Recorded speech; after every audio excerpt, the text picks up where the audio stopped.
ዝም ብለህ ውጣ። አፈን አትክፈት። ሰምተኛል አይደል? ዝም ብለህ ውጣ። እሱን ገባ የምናወራናል። ናውጣ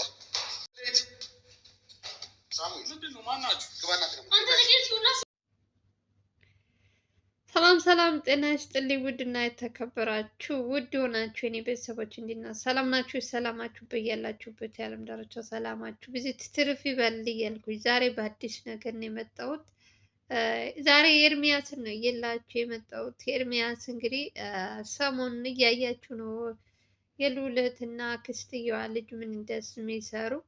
ያው ትምህርትም ስለተዘጋ እንግዲህ የልዑልን እህት ወደ ገጠር ለመሸኘት ኤርሚያስ ይዟት ሂዶ ነበረ። እንግዲህ መንገድ ላይ ምን ገጠማቸው የሚለውም በዚህ ቪዲዮ ማሳያችሁ ይሆናል። ቪዲዮውን ስትጀምሩ ሁላችሁም በላይክ ጀምሩ። አዲስ ከሆናችሁ ደግሞ ሰብስክራይብ ማድረጋችሁን እንዳትረሱ። ልዑል ተው እኔ እያት ልሂድ እያለው ነበረ። ኤርሚያስን ይሻላለው ብሎ እንግዲህ ይዞ ሲሄድ መንገድ ላይ ኦልሬዲ ይቺ ልጅ አስባበት ሰው እንትን እዛ ቦታ እንዲጠብቁ ከዛ እንትን ለማለት እሷ ያቀደችው እቅድ ይሆን ከአክስትየዋ ልጅ ወይስ ሳይታሰብ ይሆን አላውቅም። እንግዲህ መንገድ ላይ በጣም ከአዲስ አበባ ወጣ ብለው ትንሽ ብዙም አራቁም እና መንገድ አስቁመው ኤርሚያስን ይዘውት ይሄ ነገር ግነት አሁን ኤርሚያስ እግዚአብሔር ይመስገን አልጎዱትም። ግን ልጅቷ ይሄ ነገር ሲነገራት ገጠር እንወስድሻለን እዚህ መቀመጥ አትችይም ስለተባለች ራሷ ያዘጋጀችው ይመስለኛል። እንደውም ልዑል አሁን ያጠፋ ይመስለኛል። ገጠር ከሚወስዳት ልጅቷ የሆነ እንትኗ የተነካ ስለሆነ ገዳም ወስዶ ቢያስቀምጣት ይሻለው ነበር። ገጠር ቢወስዳትም ተመልሳ መምጣቱ አይቀርም። አንደኛ ነገር ለልጁ ጦስ ነው የሆነችው። ሁለታቸው እርግጠኛ ነኝ ይሄ ነገር ወጥመድ ያዘጋጁበት ለኤርሚያስ ከአክስትየዋ ልጅ ጋር ተባብረው ነው የሚሆነው እንጂ ብቻዋንም ደፍራ አታደርግም። ዝም ብላ ኤርሚያስ ሹፌር አለ ኦሬዲ እሱ አለ፣ ከዛ ካሜራማን አለ፣ ሶስታቸው ማለት ነው። ስልክ ትጎረጉራለች። በቃ ዝም ብዬ እኔም የሆነ እንትን አሳልፋ የምትሰጠኝ ስላልመሰለኝ ስልኳንም አልቃማዋትም። የምትጻጻፈውንም ምናምን ብዙም አላስጨነኳትም። ያው እየሄደች ነው ስል ብዬ ስንት ስላልኳለ ከዛ እየሄዱ ያለ መንገድ ላይ አስቆሙና ሰዎቹ እንግዲህ ማንነታቸው እንዳይታወቅባቸው ፊታቸው ምናቸው እንትን ብለዋል። ጭምብል ነው ምንድነው የሚባለው ለብሰዋል። ምንም እንትን አይታወቁም። ከዛ እነ ኤርሚያስ እና ሹፌሩን ካሜራማኑን ነው የያዙት። ልጅቷን አላዟትም። እንግዲህ እዚህ ጋር ዝም ብላችሁ ስሙ። እኔም ቪዲዮን አስገብቼላችሁ ታዩታላችሁ። እሷ ራሷ ያቀደችው የሆነ እንትን ባይሆን ወጥመድ ባይሆን የሆነ አጋጅ ሌባ ከሆነ እሷንም አብሮ ይዟት ይሄድ ነበር። እነሱ ግን ያደረጉት ምንድነው? ሶስታቸውን ነው፣ ኤርሚያስ እና ካሜራማኑ እንዲሁም ሹፌሩን ነው። ግራም ያጋባችሁ ነገር አለ እዚህ ጋር። ለምን አትሉም? የሆነ ሌባ ወይ የሆነ እንትን ቢሆን እሷንም አብረው ይዘዋት ይሄዱ ነበር። እነሱ ከሄዱ በኋላ የሆነ እንትን ትፈለጋላችሁ፣ ህግ ጥሳችኋል ምናምን ብለው ነው እንትን ያሏቸው። ከዛ መልሰው አረ በስመ አብ እንደው ኤርሚያስ ሲያወራ በጣም የሚያሳዝነው። እኔ የልዑል እህት ምን አይነት የተረገመች እንደሆነች አላውቅም። ከዛች አክስትየዋ ልጅ ጋር ሆነው ተጫውተውበታል። በአጠቃላይ እኔ አላውቅም ምን ብዬ እንደምነግራችሁ። ከመጀመሪያም ጀምሮ ልዑል ተው እያለው ነበር። ኤርሚያስ ደግሞ እሱን ከምትጎዳው እዚህ ቤት እናስወጣት፣ በኋላ የሆነ ነገር ከተፈጠረ በኋላ ወይኔ ምናምን ብለን ሌላ ችግር ከምንፈጥር እያየን ወንድማችን እንትን ከሚባል እናርቃት ብለው ተመካክረው ከሚኪ ጋርም ያው እኔ ልውሰድ ተባብለው እንግዲህ አንዳቸው ተስማምተው ነው እንግዲህ የወሰዷት። እንግዲህ የእድል ጉዳይ ሆኖ ልጅቷ ተመልሳ እነሱ አውርደው ሌላ ቦታ በራሳቸው መኪና የእነሱ ነው የነ ኤርሚያስ የያዙት መኪና ቆሞ በሌላ መኪና ይዘዋቸው ልም ያለ እንትን ነው አለ ይዘውን ሄዱ አለ። ለጥያቄ ትፈልጋላችሁ፣ ህግ ጥሳችኋል ምናምን ትራፊክ ነን ምናምን ብለው ነው እንግዲህ በውሸት እንትን ያሏቸው። ልጅቷ በዛ ሰዓት ከነ ኤርሚያስ መኪና ናት የልዑል እህት፣ እሷ ብቻ ነው የቀረችው። ሶስታቸው ወስደው ከዛ በኋላ ከትንሽ ደቂቃ በኋላ ትንሽ ደቂቃ እንኳን አይባልም አለ 1 ሰዓት ምናምን ይሆንናል ቁጭ ብለን መኪና ውስጥ እየመጡ ነው እና ማናቸው የሚመጡት ብንላለም ቆይ ሲመጡ ታያላችሁ እያለ በቃ በጣም አስጨናቂ ጊዜ ነበር አለ። በጣም ፈርተን ነበር፣ የሚገሉን ሁሉ መስሎን ነበር አለ። ከዛ በስከ መጨረሻ ላይ እኛን አውርደው ከመኪናቸው አውርደው መኪናቸውን ይዘው ሄዱ። እነሱ በእግራቸው እነ ኤርሚያስ እንግዲህ 1 ሰዓት ማለት ነው፣ 1 ሰዓት መንገድ በመኪና በእግራቸው ተጉዘው መኪና የቆሙበትን ምናምን እንግዲህ እግዚአብሔር ሲንት ሲላቸው ነው እንጂ የመኪናው ቁልፍ ራሱ እዛው መኪና ላይ እንደተቀመጠ ነበር አለ። ሲሄዱ ልጅቷ የልዑል እህት እነሱ ይዘዋት ሂደው ነበረ። ሲጀመር እቅድ እንደሆነም ኤርሚያስም አውቋል። እነሱም በቃ እሷ ልጅቷ እንትን ያለችው ወጥመድ ነው ምናምን ብለው እነሱ የ1 ሰዓት መንገድ መኪና አጥተው በእግራቸው ማለት ነው መኪናቸውን ያቆሙበት ድረስ በእግራቸው ሂደው እንግዲህ ተመልሰው ወደ አዲስ አበባ። እንደውም እግዚአብሔርን ያመስግኑ። ምክንያቱም እነዚህ ሰዎች ሊጎዷቸው ይችሉ ነበር፣ ብዙ ነገር አለ። እነሱ ግን ምንም ሳይጎዱ ልጅቷን ብቻ ነው የወሰዱት። እነማን ናቸው የሚለውን እንግዲህ ስለ ልጅቷ እስካሁን ድረስ ምንም ነገር እንትን አላሉም። በድንጋጤም ስለነበሩ ምንም ነገር ለእንትንም አላመለከቱም። ራሷ ፈልጋ ስለሆነ ከነሱ ጋር እርግጠኛ ነኝ የልዑል አክስት ምናምን እነሱ የልዑል ዘመዶች ናቸው እነዚህ እንደዚህ ያደረጓቸው። ያው አንደኛ ነገር የአክስትየዋ ልጅ እና ይቺ የልዑል እህት አብረው እንትን ካሉ እነሱ የማይሰሩት የማይፈነቅሉት ድንጋይ የለም። ስታያቸው ልጆች ይመስላሉ፣ ብዙ ነገሮች እንትን የማያበላሹ ምናምን፣ ግን ደግሞ ከጀርባቸው ደግሞ በቃ የትልቅ የ70 ዓመት የ60 ዓመት አሮጊት ውስጣቸው ያለ ነው የሚመስሉት። የሚያስቡት ነገሩ ሁሉ ነገር እና ይቺ ልጅ ዛሬ እና ኤርሚያስን አስገድላቸው ነበር፣ እግዚአብሔር ነው ያወጣቸው። ሲቀጥል ደግሞ ኤርሚያስ ራሱ ክፍለ ሀገር ከመውሰዱ ይልቅ ጸበል ቢወስዳት አሪፍ ነበር። ልጅቷ ጤነኛ አይደለችም። እዛም ቢወስዳት ገጠርም ቢወስዳት ተመልሳ መምጣቱ አይቀርም።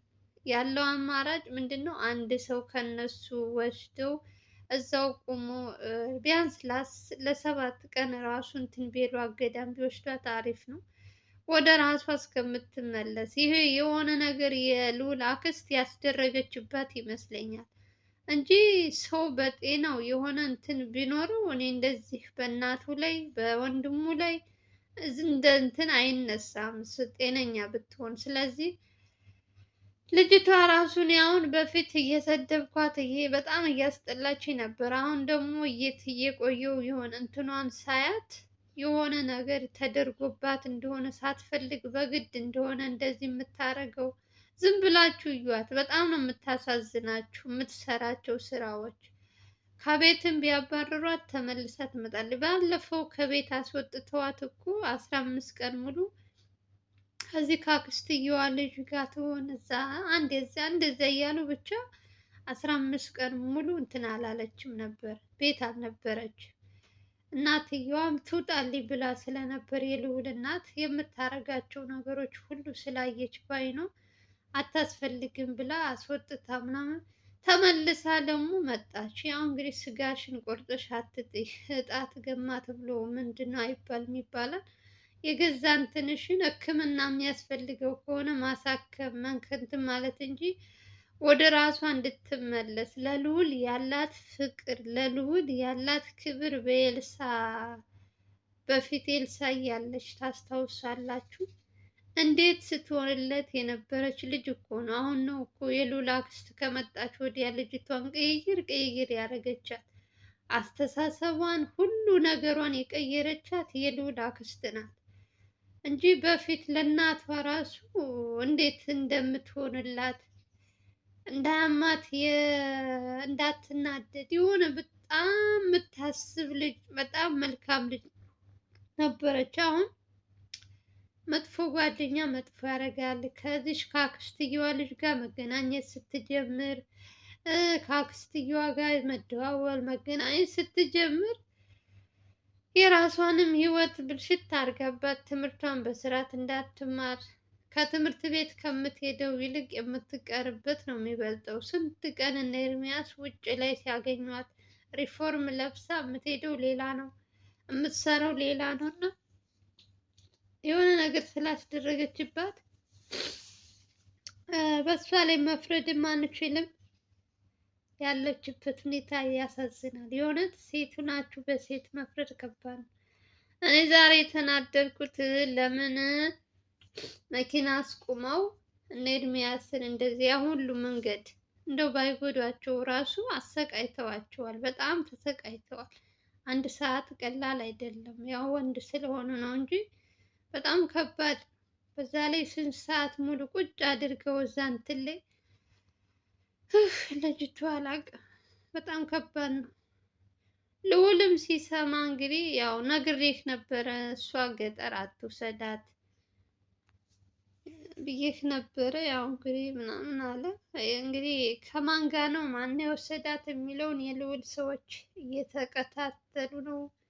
መጨረሻዋ እንግዲህ ምን እንደሚሆን ከማን ጋር እንደምትገኝ መቼም ውሸቷን ነው የምታወራው። እዚህ ጋር ትመጣለች ጠልፈውኝ ነው እንደዚህ ብለውኝ ነው ምናምን ማለቱ አይቀርም። ዝም ብላችሁ ትሰማላችሁ፣ ታያላችሁ።